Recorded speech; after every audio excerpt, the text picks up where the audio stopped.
Tapi nanti kalau pas minum dan buka jangan di depan kita, Pak ya. Bismillahirrahmanirrahim. Assalamualaikum warahmatullahi wabarakatuh.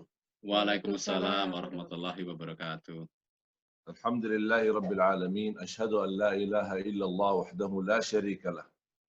Waliyus salihin wa ashhadu anna sayyidana wa nabiyyana Muhammadan abduhu wa rasuluh. As-sadiqul amin. Allahumma salli wa sallim wa barik ala sayyidina Muhammad wa ala alihi wa sahbihi wa man tabi'ahum bi ihsanin ila yaumiddin.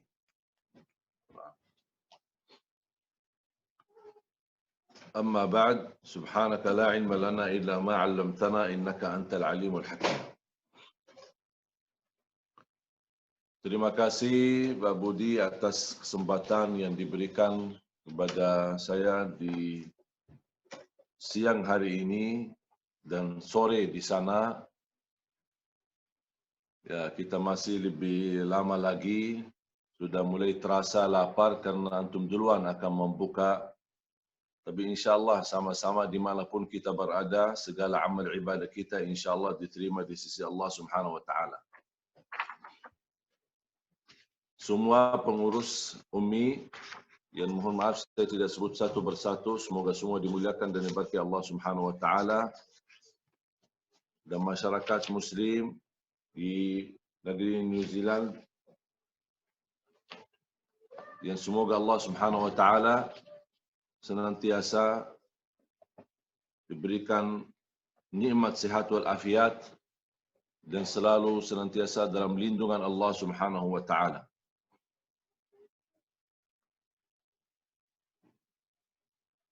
Jemaah sekalian dimuliakan Allah Subhanahu wa taala. Sebenarnya tema yang disampaikan hakikat atau makna daripada puasa dan Idul Fitri. Dan sebenarnya tema ini sangat dalam dan sangat luar biasa. Judulnya singkat, tapi isinya sangat dalam. Tetapi saya akan menjelaskan sebagaimana Allah Subhanahu wa taala gambarkan di dalam Al-Quran, yang Al-Quran ini menjadi imam kita, budiman dalam kehidupan kita. Al-Quran yang diturunkan di bulan suci Ramadan. Dan banyak hikmah dan mutiara-mutiara yang perlu kita gali, yang perlu kita ambil daripada Al-Quran. Dan perlu kita memberi perhatian kepada Al-Quran lebih khusus di bulan suci Ramadan.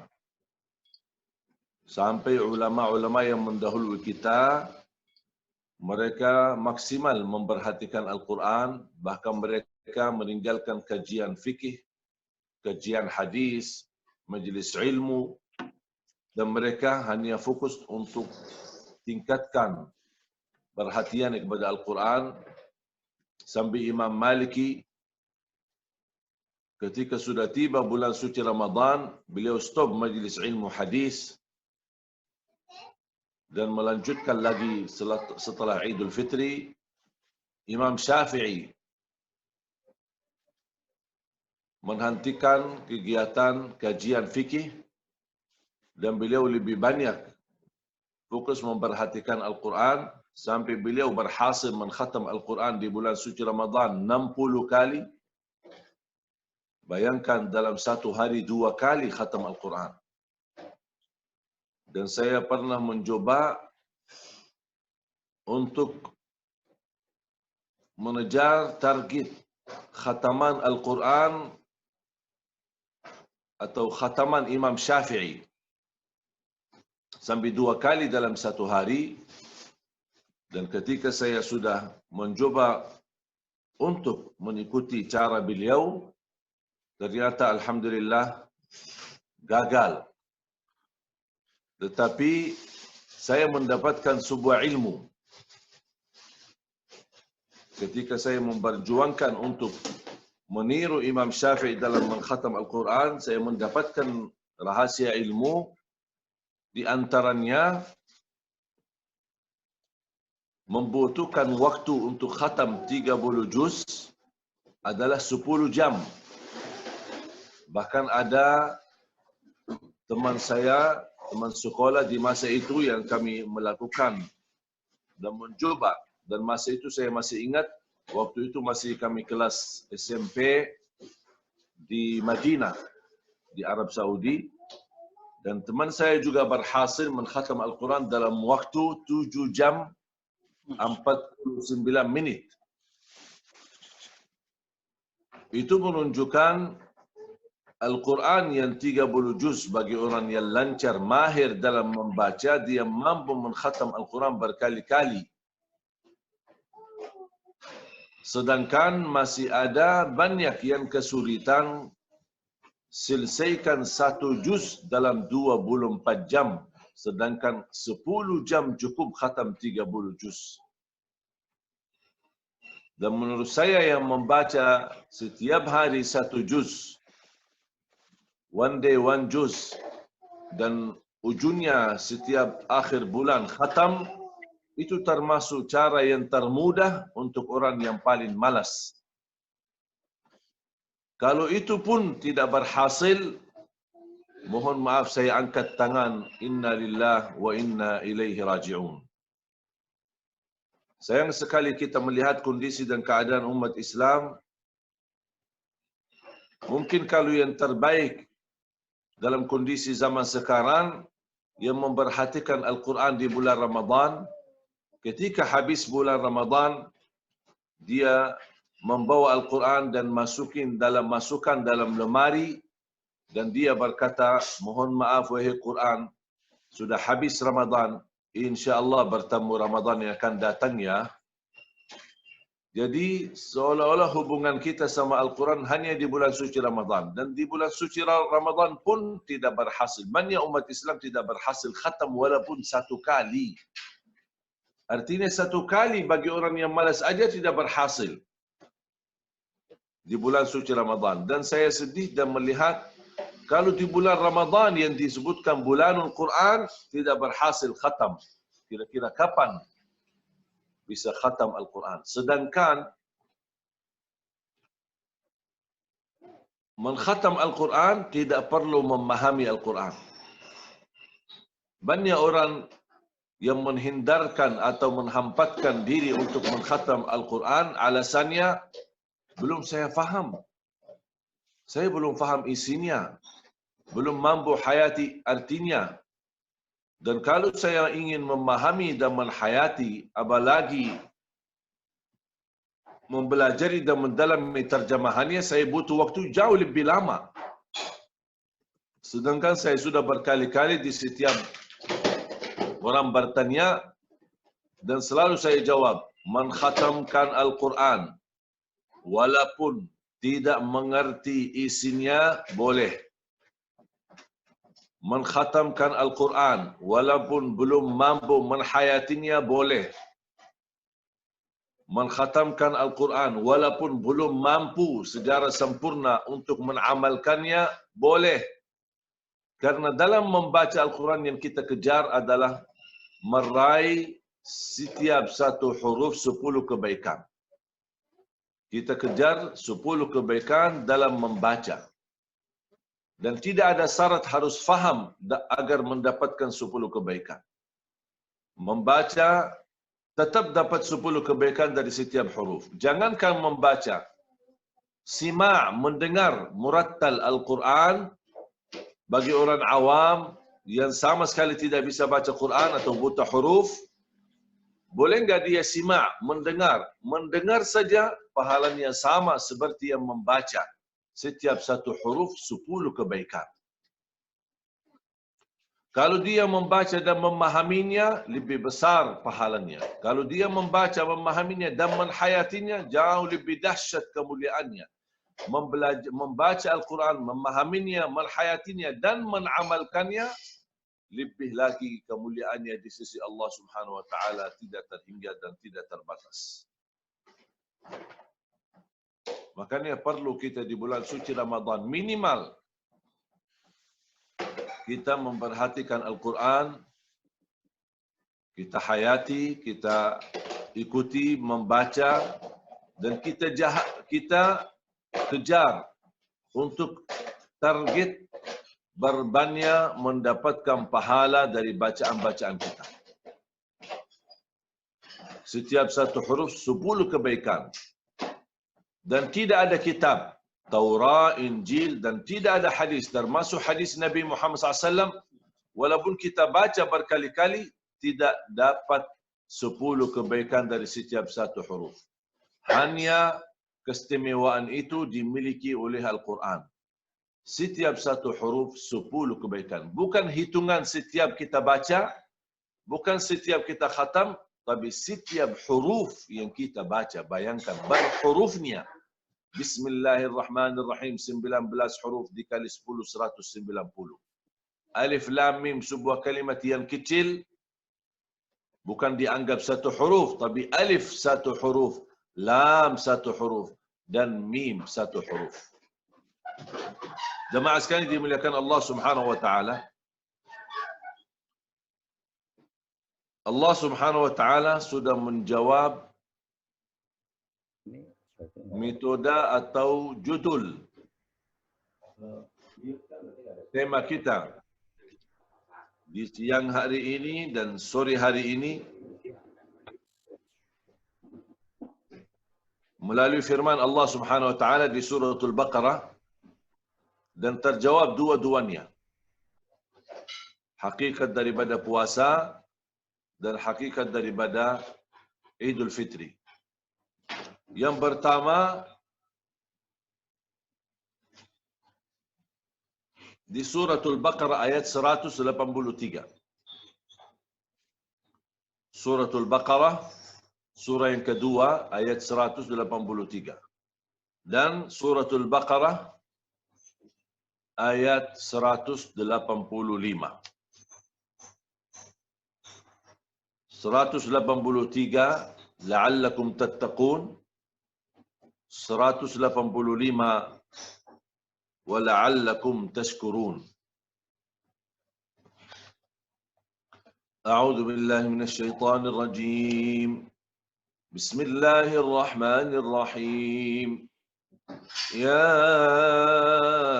ayyuhalladzina amanu كتب عليكم الصيام كما كتب على الذين من قبلكم لعلكم تتقون.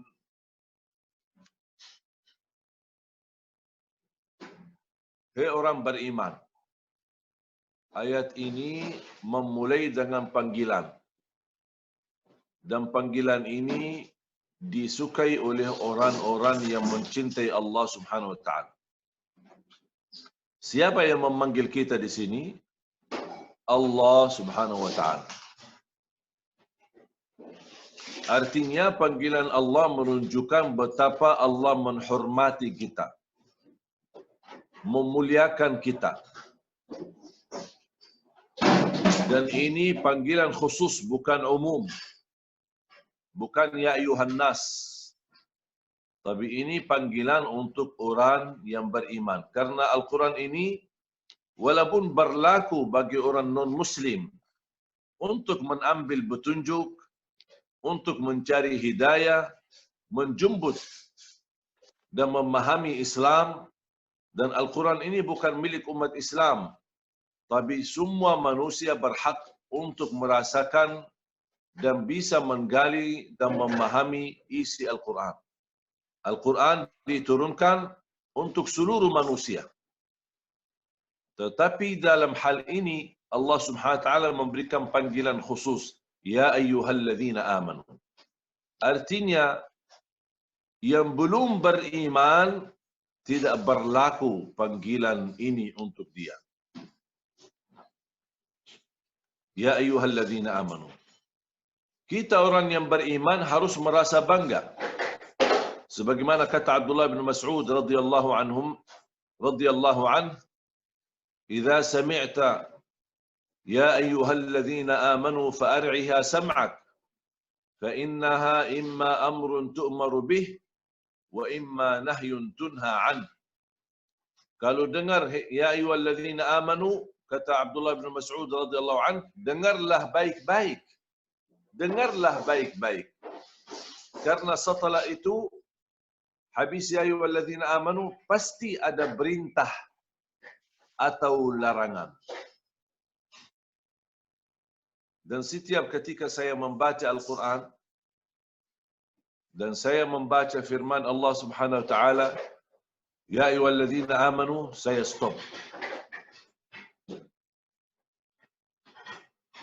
Ya ayyuhalladzina amanu, saya hentikan bacaan, saya renungkan fikiran dan hati. Dan saya rasakan, ya ayyuhalladzina amanu, ini panggilan Allah memanggil saya.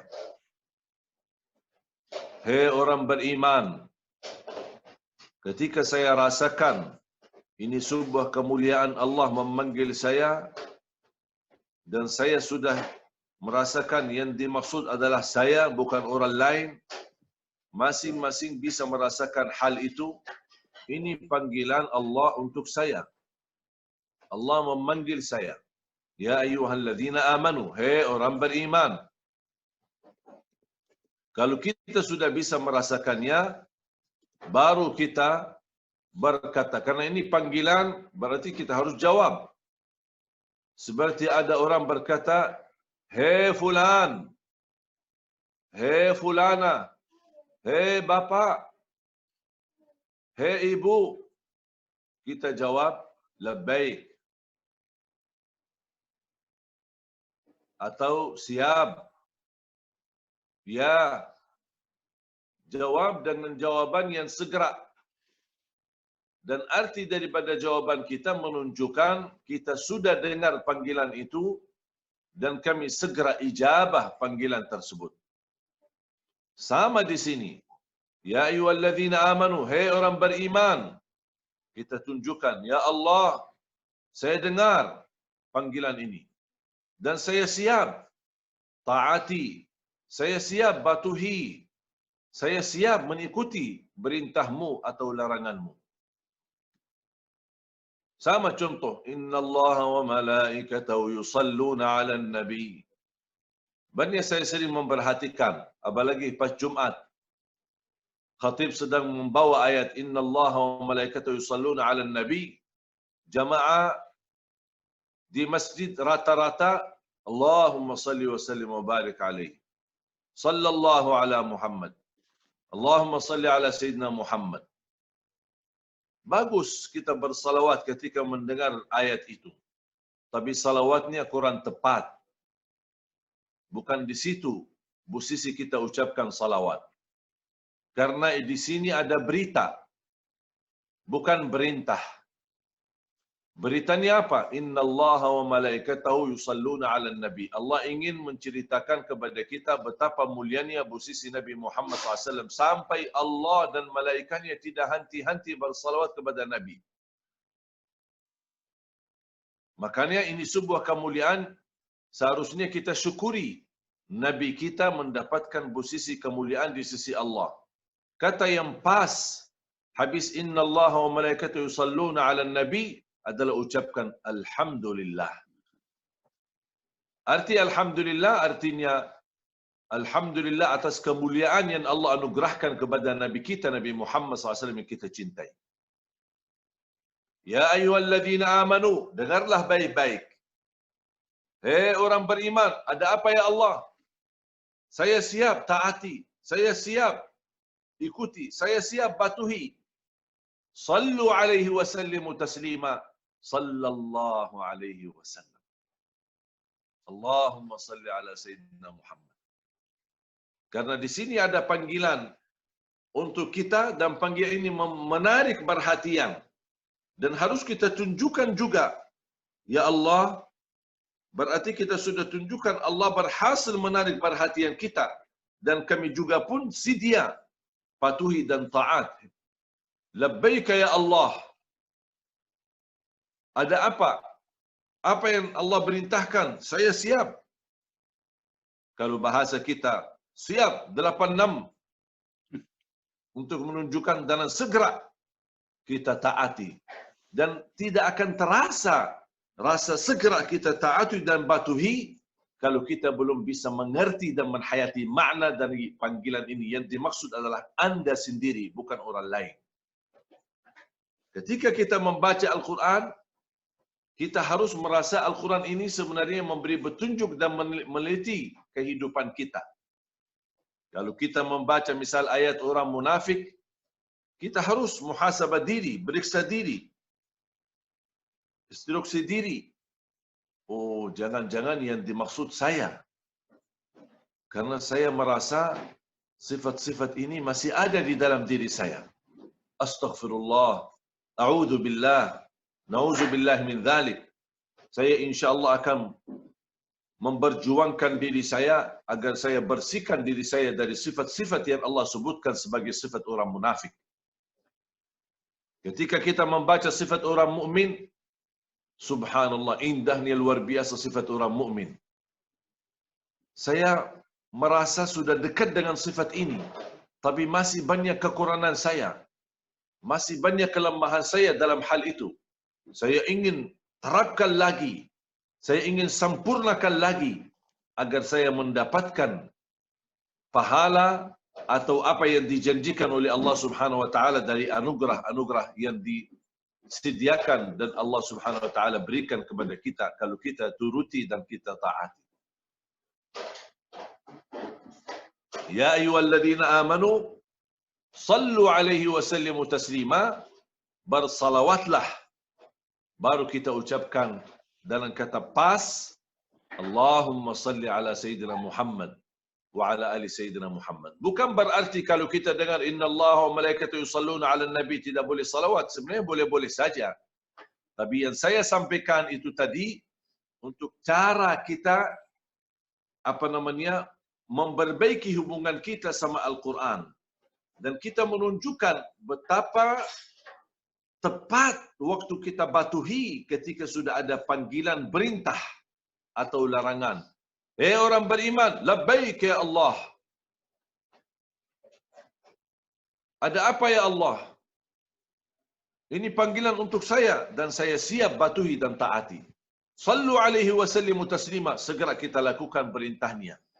Allahumma salli wa sallim wa barik alaihi. Di sini sama juga ya ayyuhalladzina amanu di ayat 183. Ya ayyuhalladzina amanu, kita rasakan, hei orang beriman, ada apa ya Allah? Ini saya dengar panggilanmu untuk saya.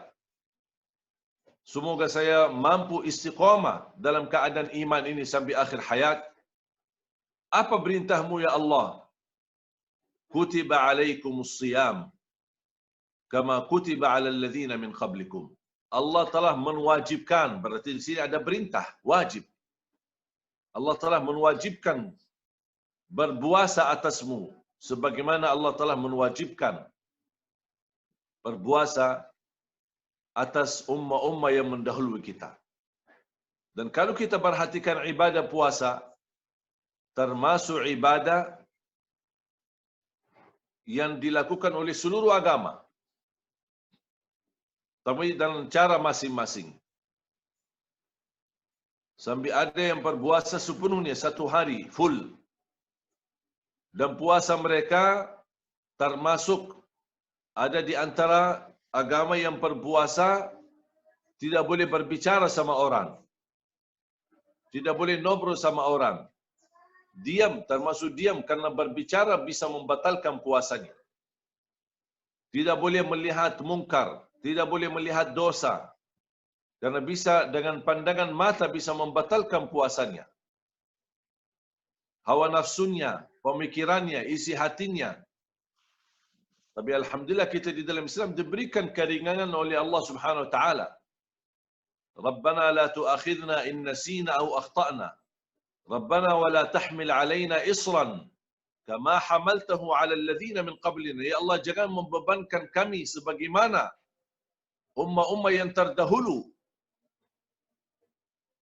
Rabbana wa la tuhammilna ma la taqata lana bih. Ya Allah, jangan membebankan kami sesuatu yang kami tidak mampu untuk melakukan dan melaksanakan. Dan di awal ayat itu, la yukallifullahu nafsan illa wus'aha. Terbukti seluruh perintah agama tidak ada yang membebani kita. Cuma kenapa ada orang bisa merasakan beban atau berat? Karena dia tidak mengerti hakikat dan makna di balik amalan tersebut.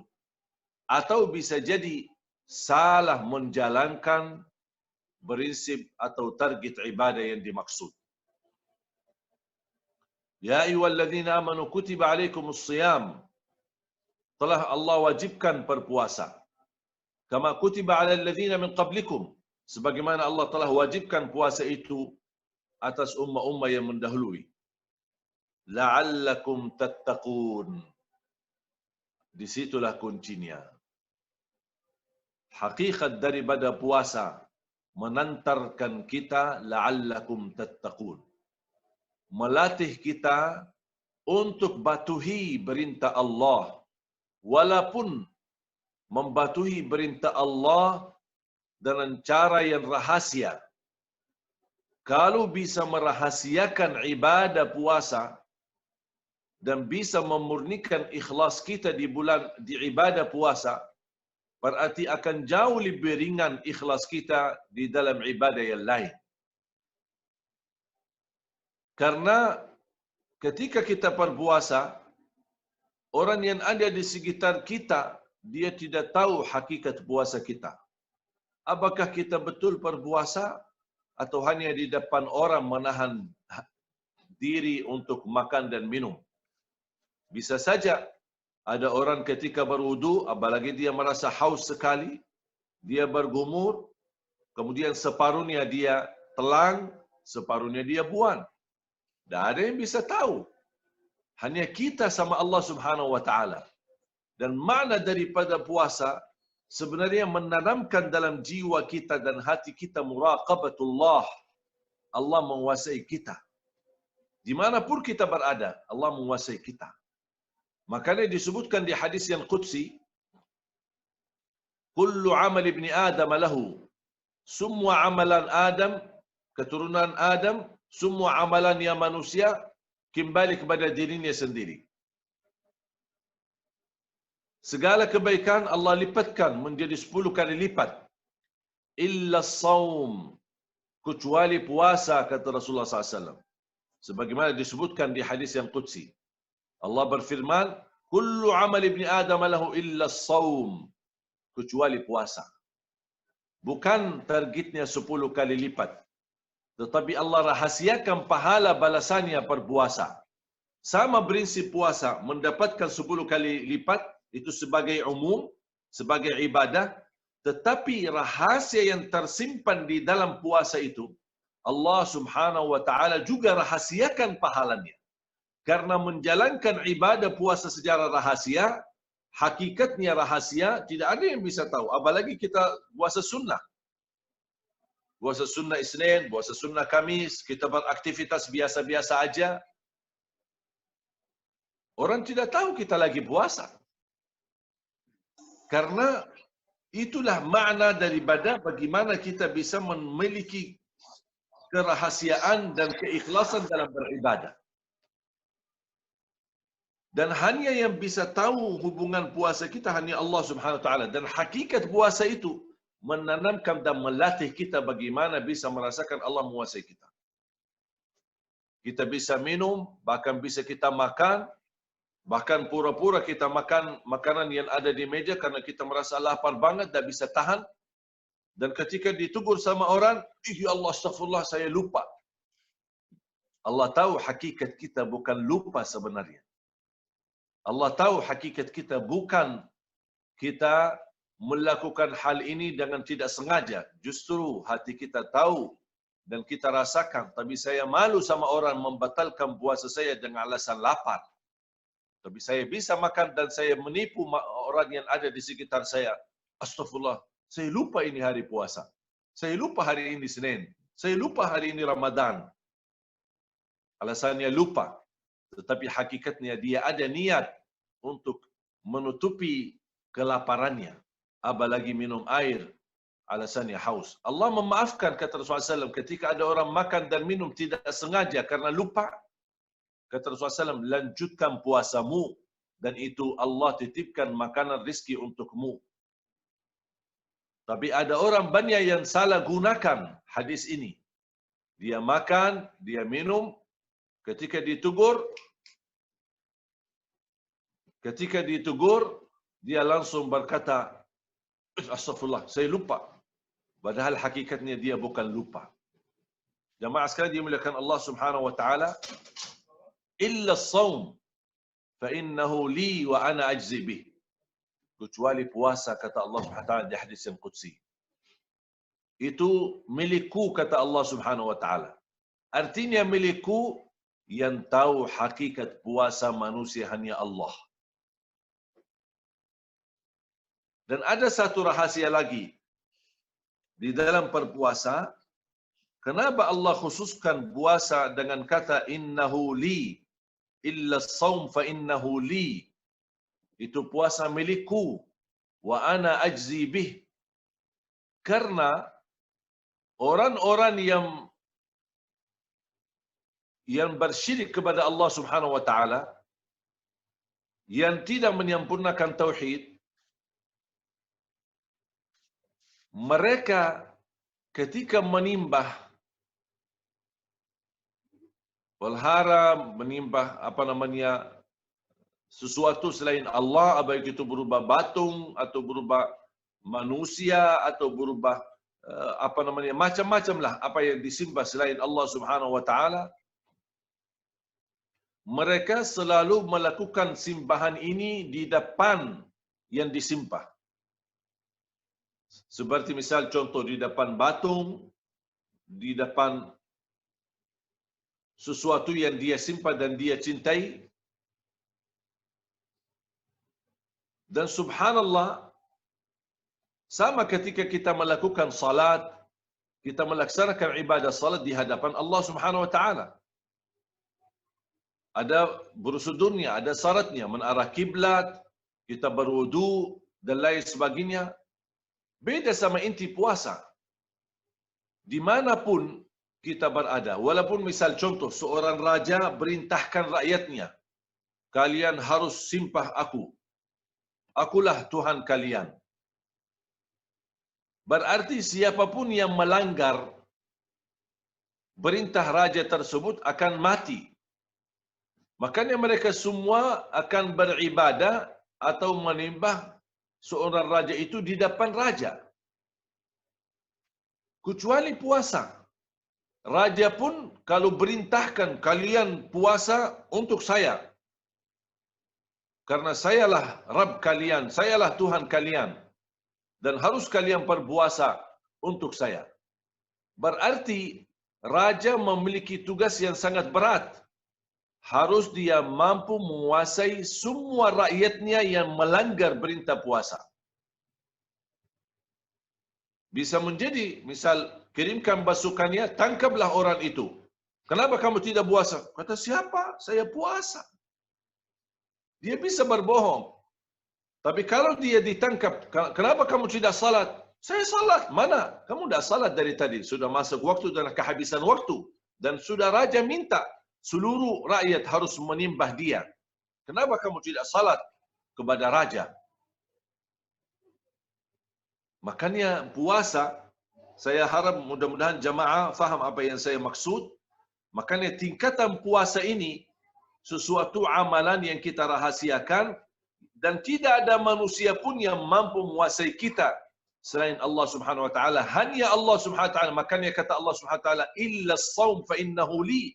Puasa itu hanya milikku dan aku yang membalas. Makanya kata ulama, Allah sengaja rahasiakan pahala balasan puasa kita. Semakin tinggi murni ikhlas kita, semakin tinggi kita merasakan kemuliaan puasa, semakin tinggi kita merasakan keagungan daripada puasa, semakin tinggi kemuliaan pahala kita di sisi Allah Subhanahu wa taala. Amin. Dan itulah yang mengantarkan kita la'allakum tattaqun. Ini semua yang saya sampaikan itu intinya la'allakum tattaqun. Karena takwa, bagaimana kita bisa bertakwa kepada Allah dimanapun kita berada. Jadi takwa bukan di masjid, bukan hanya di depan istri atau di depan anak-anak, tapi kita menjadi orang jujur dimanapun kita berada. Itu inti daripada takwa.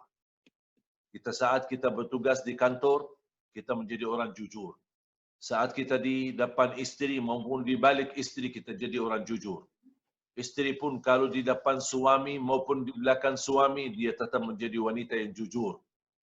Anak sama, bagaimana ibadah kita. Kita selalu menunjukkan, dan itulah inti dari la'allakum tattaqun. Bagaimana kita mampu mentaati Allah Subhanahu Wa Taala dalam keadaan apapun dan dimanapun, dan tidak ada sesuatu yang mampu menghalangi kita daripada takwa. Dan puasa adalah menurut saya puncaknya daripada takwa. Kalau kita mampu menyempurnakan puasa dengan baik, bukan hanya puasa perut kita, tapi mata ikut puasa, telinga ikut berpuasa, lidah kita ikut berpuasa, seluruh anggota tubuh badan kita ikut berpuasa, agar bisa merasakan makna daripada hakikat daripada puasa adalah Allah menguasai kita. Dan saya tidak mahu, karena Allah SWT juga ketika ada orang yang tidak membatalkan atau meninggalkan kata palsu atau berdusta atau berbohong, kata Allah SWT, buat apa kamu tinggalkan makan dan minum? Apakah anda menahan diri hanya untuk lapar dan haus? Saya tidak mahu itu, kata Allah Subhanahu Wa Taala. Saya mahu puasa ini menantarkanmu menjadi orang yang suci, orang-orang yang bersih, bukan hanya perutnya dikosongkan. Ini efeknya untuk kesehatan. Efek perut kosong untuk hanya menghilangkan bakteri-bakteri dan bisa kelola lagi sumber, karena sumber penyakit adalah perut. Kata Rasulullah SAW, "Ma mala ibnu Adam wi'aan syarra min batni." Tidak ada manusia yang memiliki sumber penyakit yang diisi sebagaimana perut. Berarti sumber penyakit adalah perut kita. Kalau kita dengan berpuasa, kenapa berpuasa itu bisa menantarkan kita sehat? Karena kita kontrol sumber penyakit. Sumber penyakitnya perutnya, dan juga sumber ketakwaannya adalah hati. La'allakum tattaqun. Sebagaimana Rasulullah SAW bersabda, "At-taqwa hahuna, at-taqwa hahuna, at-taqwa hahuna." Kalau hahuna artinya di hati, sama di perutnya. Hahuna, kita tunjukkan ke perut. Hahuna sumber sehat. Hahuna sumber sehat. Dan di hati hahuna sumber takwa. Hahuna sumber takwa. Kalau kita kontrol diri saat kita makan, berarti kita akan mampu menjaga diri dan menjaga kesehatan. Ternyata betul puasa menantar kita sehat. Tapi kalau kita salah makan, salah kita susun cara makan, terlalu kita justru di bulan puasa malah justru terlihat banyak macam makanan.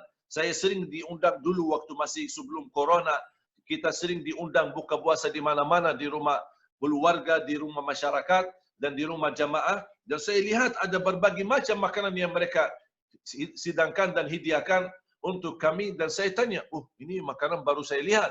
Oh, ini khusus budaya kami, khusus di bulan suci Ramadan kami bawa makanan ini. Subhanallah, jadi Ramadan jadi bulan makanan.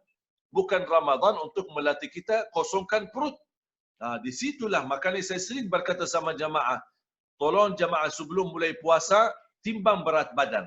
Habis bulan puasa, timbang berat badan lagi. Kalau ternyata ada kenaikan berat badan, berarti sayang sekali Ramadan dijadikan bulan makanan. Tapi ternyata kurang berat badannya, berarti Alhamdulillah anda berhasil menjadikan imannya yang berat, bukan makanan dan isi perutnya dan isi badannya yang menjadi berat. Jamaah sekalian dimuliakan Allah Subhanahu Wa Taala, itulah kunci la'allakum tattaqun. Dan saya membayangkan masih banyak yang saya ingin sampaikan, cuma karena waktu yang begitu terbatas, saya akan langsung loncat kepada la'allakum tashkurun. Selesai tugas ibadah puasa selama 29 hari atau 30 hari, kita akan bertemu dengan hari raya Idul Fitri. Kalimat Eid, kita ambil kalimat Eid. Kalimat Eid, satu kalimat, makna hakiki daripada kalimat Eid, huwa kullu yawmin la yu'sa Allah fihi fahuwa 'id. Setiap hari di dalamnya tidak bermaksiat kepada Allah, tidak berdosa kepada Allah, bagi orang tersebut hari itu Eid. Berarti Eid ini sebenarnya bisa kita bawa sepanjang hidup kita. Satu hari berlewat, satu hari lalu tidak terisi maksiat, tidak diisi dosa, itu Eid bagi kita. Allah Subhanahu wa taala salah satu nama Idul Fitri adalah Yaumul Jawaiz. Hari oleh-oleh dari Allah Subhanahu wa taala. Sebagaimana disebutkan di hadis Imam Bukhari dan disebutkan di beberapa hadis, salah satu anugerah di hari raya Idul Fitri, Allah Subhanahu wa taala menyuruh malaikat menghadiri salat Id. Ikut bersama-sama salat Id. Kenapa malaikat hadir? Karena mereka membawa oleh-oleh dari Allah. Habis mereka ikut selesai salat Id, mereka berdiri di jalan arah pulang jamaah yang baru saja selesai salat Id, dan mereka membagikan oleh-oleh Allah Subhanahu wa taala. Apa oleh-oleh Allah Subhanahu wa taala? Ampunan dosa. Sudah diterima amalanmu selama Ramadan. Puasa, tahajud, qiyamul lail, sedekah, tarawih, bacaan Quran, dan hadiah yang istimewa adalah bebas dari neraka Jahannam. Walaupun kita tidak bisa mempandangi mereka, tapi itulah yang diceritakan oleh Rasulullah SAW. Bayangkan kalau kita pas pulang atau habis laksanakan salat Idul Fitri, apalagi dalam kondisi COVID-19. Tahun ini nampaknya kita salat Id di rumah masing-masing. Biasanya kita di musalla dan ramai-ramai. Allah milih kita tahun ini, kita menghidupkan ibadah di rumah agar ibadah kita didatangi, rumah kita didatangi oleh malaikat. Biasanya masjid kita yang didatangi oleh malaikat karena tadarus Al-Quran. Masjid kita didatangi oleh malaikat karena majlis ta'lim. Masjid kita didatangi oleh malaikat karena beraktivitas tarawih dan tahajud. Masjid kita didatangi oleh malaikat karena i'tikaf. Sekarang tahun ini malaikat rubah tugas. Malaikat akan mendatangi rumah kita karena kita menjadikan rumah kita adalah cahaya ibadah yang bisa sampai ke langit, insya-Allah. Kita jadikan rumah kita, karena Rasulullah SAW perintahkan, jangan jadikan rumahmu seperti kuburan, hanya rumah untuk berlaku buat tidur saja, tapi jadikan rumahmu untuk beribadah. Bacalah di dalamnya Al-Quran, beraktivitas ibadah. Rasulullah SAW melaksanakan salat sunnahnya semuanya tanpa kecuali di rumahnya, baru salat wajib di masjidnya. Dalam kondisi ini, karena kita tidak bisa beraktivitas karena corona dan COVID-19, dan kita tahu ada kaidah di dalam Islam yang didepankan menolak madarat daripada mendatangkan manfaat. Manfaat banyak daripada tarawih, manfaat banyak daripada i'tikaf, manfaat banyak daripada buka puasa di masjid, manfaat banyak daripada tahajud, manfaat banyak daripada tadarus Al-Quran ramai-ramai di masjid. Tetapi menghadirkan manfaat tersebut bisa juga risikonya menghadirkan dan mendatangkan madarat corona COVID-19. Berarti di dalam Islam di sini ada madarat, ada manfaat. Mana yang semestinya kita depankan? Tarawih bersama-sama di masjid atau kita mencegah diri dari penyakit COVID-19? Ini kan ada kaidah di dalam Islam. Daf'ul madarra muqaddamun ala jalbil maslahah. Menolak madarat, menolak mencegah diri, artinya menolak karena ini penyakit yang kita tidak bisa lihat, tidak bisa dipandang oleh mata, tidak bisa kita lawan. Bukan sesuatu yang kita lihat supaya kita bisa lawan di depannya atau kita berkelahi sama dia. Tidak bisa kita. Makanya cara yang tepat untuk melawan COVID-19 adalah stay in home. Diam di rumah. Itu adalah solusi yang terbaik untuk mencegah diri dan keluarga dari penyakit ini. Berarti di sini lebih didepankan menolak madarat adalah risiko kena COVID-19 daripada mendatangkan manfaat. Salat jamaah, salat Jumat, salat tarawih, apalagi salat Idul Fitri. Ini semua manfaatnya luar biasa. Tetapi Islam memerintahkan kalau manfaat bisa mendatangkan madarat, lebih baik tolaklah madarat daripada mendatangkan manfaat. Di hari Idul Fitri ini, Allah Subhanahu wa taala karena hari la'allakum tashkurun wa la'allakum tashkurun sebagaimana di ujung ayat 185. Dan di sini la'allakum tashkurun ada dua makna yang terkandung di dalam la'allakum tashkurun.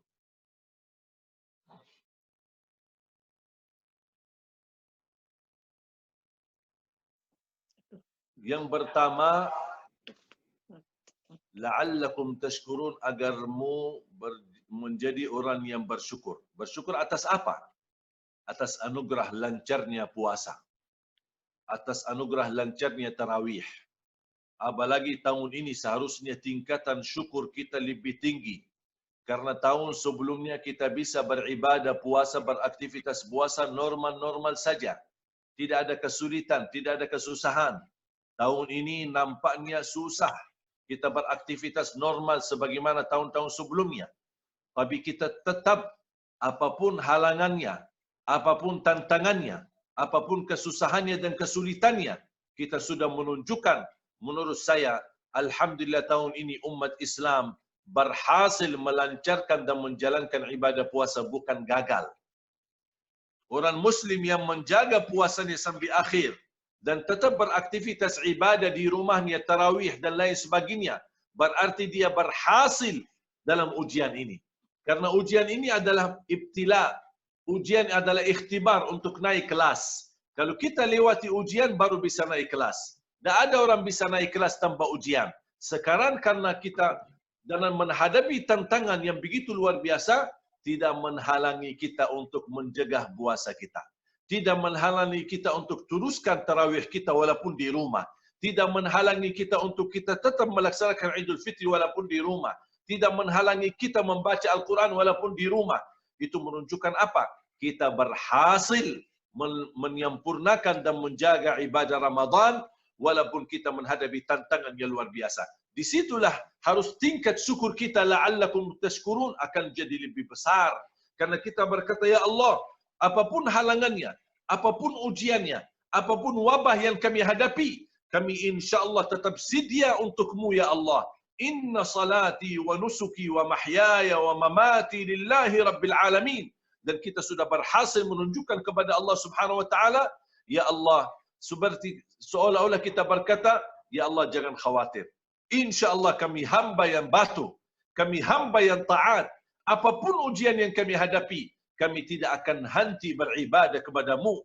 Dan tidak ada sesuatu yang mampu menghalangi kami untuk istiqamah dan mencari ridhamu. Apalagi di bulan Ramadan saat kita menghadapi COVID-19. Makanya tingkat syukur kepada Allah, Allah berikan kemampuan menghadapi COVID-19. Allah berikan kemampuan kita menghadapi wabah ini. Allah memberikan kemampuan sabar. Walaupun awal-awalnya puasa kita merasa aduh sedih, terluka hati kita tidak Jumatan, terluka hati kita tidak bisa ramai-ramai ke masjid, terluka hati kita dalam kondisi yang terjadi ini. Tetapi orang mukmin selalu menghadapi dengan optimis. Tidak pernah selalu dia positif, tidak pernah negatif. Dia pasti tahu ujian ini pasti akan mengantarkan saya naik kelas di sisi Allah. Dan saya tidak mau di kelas A terus. Saya mau terus naik. Terus naik, terus naik. Sampai insyaAllah mendapatkan derajat yang tertinggi di surga Allah Subhanahu wa ta'ala melalui ibadah syukur dan melalui ibadah sabar. Amin. Dan makna yang kedua, la'allakum tashkurun, Allah berterima kasih sama kita. Allah berterima kasih sama kita. La'allakum tashkurun. Artinya, di hari raya Idul Fitri, seperti Allah berkata, terima kasih hambaku. Terima kasih kalian masih sedia samaku walaupun tahun ini saya menguji kalian. terima kasih kalian beribadah kepadaku sepenuhnya bulan suci Ramadan. Ternyata hamba-hambaku ini tidak ada sesuatu yang mampu menghalanginya untuk mendekatkan dirinya kepada Allah Subhanahu wa taala. Berarti kita bukan hanya berterima kasih sama Allah, Allah pula berterima kasih sama kita. Tapi cara Allah berterima kasih sama kita apa? Kan salah satu nama Allah Asy-Syakur. Nama Allah Asy-Syakur. Arti daripada syakur bukan hanya Allah Maha mensyukuri, tetapi makna yang hakiki di balik kata Asy-Syakur, Allah Subhanahu wa taala memberikan pahala yang besar dengan amalan yang sedikit. Mohon izin Syekh, boleh diinterrupt sebentar, mungkin kawan-kawan yang di Wellington boleh menyiapkan air untuk membatalkan puasa. Boleh kita lanjutkan 15 menit lagi mungkin.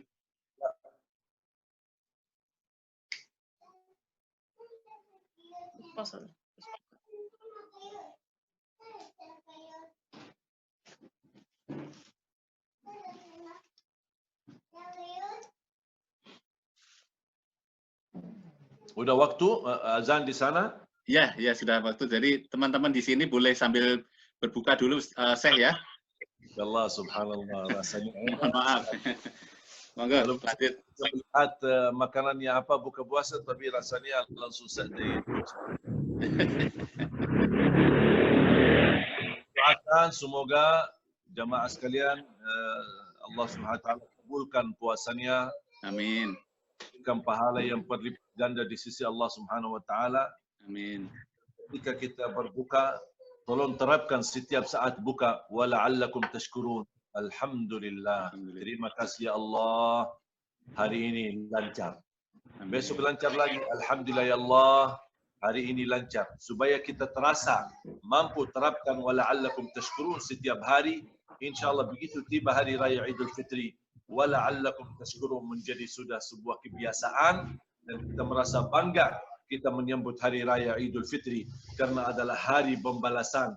Allah balas segala kebaikan kita selama bulan suci Ramadan. Apalagi balasan ini akan menjadi terindah dibanding tahun-tahun sebelumnya. Kenapa tahun ini di hari raya Idul Fitri balasan terindah? Karena kita menghadapi puasa yang terindah. Kita proses beribadah dengan luar biasa tantangan yang kita hadapi ujian.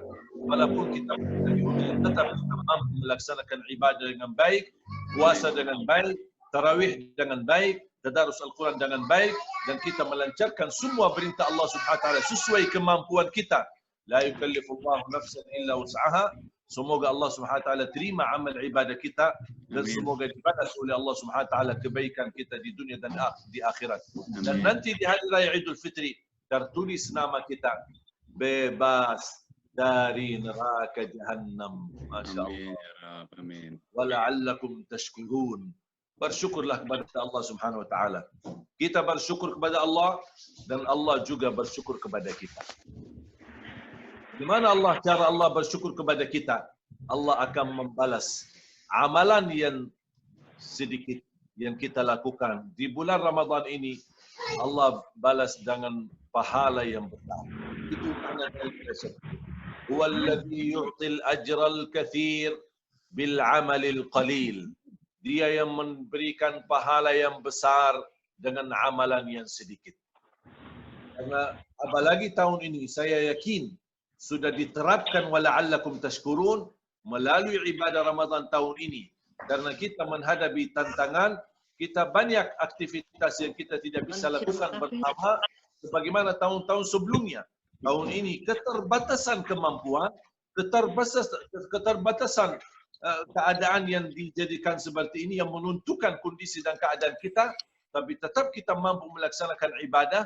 Apapun yang menghalangi kita, walaupun tahun ini karena ujian, mungkin aktivitas ibadah berkurang. Tarawih kita tidak semua seperti biasa, mungkin karena keterbatasan saya orang awam, tidak bisa tarawih sendiri. Mungkin ada di antara kita yang tarawihnya cuma 2 rakaat, karena dia tidak mampu banyak-banyak, karena dia tidak mengerti apa yang harus saya baca, apalagi saya belum bisa hafal, dan lain sebagainya. Kekurangan kita bukan berarti akan mengurangi pahala kita. Justru wala'allakum tashkurun menjadi kenyataan nanti insya-Allah akan Allah balas sebagaimana makna daripada asy-syakur, salah satu nama Allah. Allah balas al-amalil qalil bil ajril kathir. Allah balas kebaikan-kebaikan kita yang sedikit. Gara-gara COVID-19 di tahun ini, Allah berikan balasan yang banyak. Sebagaimana Allah Subhanahu wa taala juga berfirman di surah As-Sajdah. Cuba bayangkan, saya harap bisa disimpan ayatnya. Surah As-Sajdah, surah nomor 32, ayat 17. Surah As-Sajdah, surah 32, ayat 17. A'udzu billahi minasyaitonir rajim. Bismillahirrahmanirrahim. فلا تعلم نفس ما أخفي لهم من قرة أعين جزاء بما كانوا يعملون. Tidak ada jiwa pun yang tahu dan bisa tahu apa yang telah dirahasiakan oleh Allah Subhanahu wa taala dari balasan-balasan dan pahala-pahala yang akan menenangkan hati. Kenapa Allah rahasiakan dan kenapa Allah balas? Karena jazaan bima kanu ya'malun. Itu balasan Allah atas apa yang mereka kerjakan. Karena puasa termasuk rahasia, Allah Subhanahu wa taala pula memberikan balasan yang Allah sembunyikan dan rahasiakan. Di antara balasan yang Allah rahasiakan, kebebasan dari neraka Jahannam. Kita tidak akan bisa tahu apakah nama kita sudah termasuk bebas dari neraka Jahannam saat ini, atau kita nanti nunggu. Pasti akan kita menunggu hasilnya di hari kiamat. Makanya apa yang kita perjuangkan di Ramadan tahun ini, insya-Allah saya yakin Allah akan berikan anugerah. Kesabaran kita tidak akan sia-sia, ibadah kita tidak akan sia-sia, perjuangan kita tidak akan sia-sia, dan akan Allah Subhanahu wa taala balas segala kebaikan dan segala anugerah yang Allah Subhanahu wa taala berikan, sebagaimana firman Allah di suratul Kahfi, surah 18 ayat 30. Innal ladzina amanu wa 'amilus shalihat inna la nudhi'u ajra man ahsana 'amala. Orang-orang yang beriman dan beramal salih, sesungguhnya kami tidak akan sia-siakan amalannya. Dan itu yang kita harap. Dan selalu setiap saya baca Al-Quran, setiap habis salat, setiap saya saat buka puasa, saat tahajud, apapun amalan yang saya lakukan, selalu saya akhiri amalan itu dengan doa. Allahumma taqabbal, Allahumma taqabbal, Allahumma taqabbal. Ya Allah mohon diterima, Ya Allah mohon diterima, Ya Allah mohon diterima. Karena kita sebagai hamba Allah, pasti kita merasa khawatir kalau sia-sia amalan kita. Dan Allah menjadikan dasar orang beriman dan beramal salih, insya-Allah pasti tidak akan sia-siakan amalannya di sisi Allah Subhanahu wa taala. Selamat berbuka bagi jamaah di New Zealand. Semoga Allah Subhanahu wa taala terima segala amal ibadahnya dan semoga menantarkan amalan ibadah tersebut, menantarkan kita la'allakum tattaqun dan menantarkan kita wala'allakum tashkurun, dan kita insya-Allah tertulis nama kita, tidak sia-sia amalan ibadahnya, diterima segalanya dengan apa adanya, apapun keadaannya, apapun keterbatasannya dan kemampuannya, diterima di sisi Allah Subhanahu wa taala, dan tertulis nama kita serta orang tua kita bebas dari neraka Jahannam. Amin ya rabbal alamin. Semoga dalam kesempatan ini apa yang saya sampaikan mudah-mudahan membawa manfaat, dan semoga insya-Allah pertemuan ini membuka wawasan kita, menambahkan ilmu kita, menambahkan takwa kita, dan mudah-mudahan dengan ilmu yang kami bisa belajar bersama-sama di siang hari ini waktu Indonesia dan di sore hari ini waktu New Zealand, mudah-mudahan bisa mengantarkan kita lebih semangat untuk mendekatkan diri kepada Allah Subhanahu wa taala dalam sisa bulan Ramadan, apalagi untuk mendekatkan diri kepada Allah di Lailatul Qadar. Terima kasih Ustaz Arifi yang Allah Subhanahu wa taala berikan kesempatan walaupun hanya melalui layar kita bisa mengunjungi wajah beliau. Tapi semoga Allah memberikan kemuliaan dan juga semoga Allah Subhanahu wa taala berikan kepada semua jamaah di New Zealand maupun di kedutaan Indonesia di saat mereka sedang membuka puasa. Semoga Allah Subhanahu wa taala mengangkat darjat kalian dan insyaallah bisa di satu saat kembali ke tanah air dalam keadaan sehat walafiat. Dan mudah-mudahan diizinkan oleh Allah kita bertemu secara langsung, silaturahim habis selesai corona ini, dan insyaallah mudah-mudahan kita dipertemukan juga lagi di dalam surga Allah Subhanahu wa taala bersama Nabi Muhammad sallallahu alaihi wasallam. Wallahu taala a'lam wal 'afwu minkum wa billahi at-taufiq wal hidayah wa sallallahu wa sallam wa baraka ala sayyidina Muhammad wa ala alihi wa sahbihi wasallam walhamdulillahi rabbil alamin. Alhamdulillahi rabbil alamin. Sekali lagi terima kasih Syekh atas petua hari ini, luar biasa, keren sekali. Namun kita tidak ada waktu untuk diskusi, mudah-mudahan di lain waktu saya masih berkenan untuk bersama kita untuk berdiskusi dengan umat Muslim Indonesia di Wellington. Terima kasih sekali lagi atas kesempatan dan petuah-petuah yang telah diberikan, yang sangat bermanfaat bagi kita. Untuk itu, kegiatan sore hari ini, terima kasih kepada tim dari Syekh Ali Jaber telah berkenan. Kita tutup kegiatan sore hari ini. Semoga Allah selalu memberikan kita hidayah, selalu memberikan kita nikmat. Saya kira kita bisa tutup dengan bacaan Alhamdulillah bersama-sama. Alhamdulillahirabbil alamin. Apabila ada hal yang kurang dalam mengantarkan kegiatan sore hari ini, saya mohon maaf yang sebesar-besarnya. Saya tutup dengan Assalamualaikum warahmatullahi wabarakatuh. Waalaikumsalam warahmatullahi Terima kasih. Majelis Ta'lim Ummi, semoga Allah Subhanahu wa taala lupakan dan selalu dalam lindungan Allah Subhanahu wa taala. Amin. Kita akan lanjut beraktivitas lagi. Amin. 00 waktu Indonesia bagian barat, kita juga live tadarus Al-Quran. Mudah-mudahan semua dimanapun kita berada senantiasa mendapatkan diterima segala amal ibadah kita di sisi Allah Subhanahu wa taala. Amin. Terima kasih atas kesempatan yang diberikan, terima kasih kepercayaan. Saya yakin dan percaya masih banyak para asatiz dan guru yang jauh lebih baik daripada saya, yang jauh lebih besar ilmunya dan jauh lebih besar kemuliaannya di sisi Allah. Tapi alhamdulillah ini menjadi cindera mata dari jamaah New Zealand untuk saya. Amin. Untuk bisa bertemu dalam kesempatan ini walaupun hanya melalui online kita dalam kesempatan ini, dan ini merupakan hadiah dan menjadi tanda wala'allakum tashkurun. Apapun kesempatan, apapun kondisi kita, apapun keadaan kita menghadapi COVID-19, tetap ya Allah kami akan mengadakan majlis ilmu, majlis ta'lim, majlis zikir walaupun melalui jarak jauh online ini. Dan ini menunjukkan alhamdulillah kita semua berhasil, insya-Allah. Kita sudah melalui ujian ini dan insya-Allah kita berhasil naik kelas di sisi kemuliaan Allah Subhanahu wa taala. Amin ya rabbal alamin. Akhirul kalam, subhanakallahumma wa bihamdika asyhadu an la ilaha illa anta astaghfiruka wa atubu ilaik. Salam cinta, salam hormat. Wassalamualaikum warahmatullahi wabarakatuh. Waalaikumsalam. Semoga saya bisa terbang ke New Zealand suatu hari nanti. Insyaallah, insyaallah. Insyaallah.